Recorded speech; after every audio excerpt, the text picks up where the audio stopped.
715 le persone scomparse in Veneto nel 2022 che non sono più state ritrovate. Un dramma per le famiglie che aumenta quando si tratta di minori. Il 25 maggio è il giorno dedicato dall'ONU ai bambini scomparsi. In piazza Cavour a Padova i volontari dell'associazione bassanese Penelope.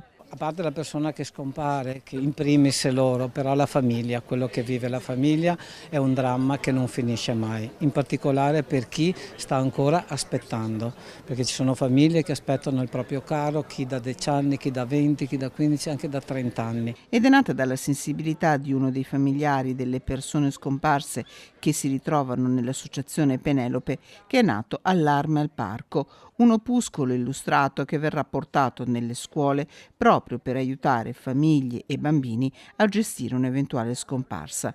Porteremo l'argomento anche nelle scuole, è indubbio che bisogna agire di squadra. Senza squadra non si va da nessuna parte, quindi le forze dell'ordine si uniscono in questi casi all'associazione Penelope appunto per svolgere le loro attività.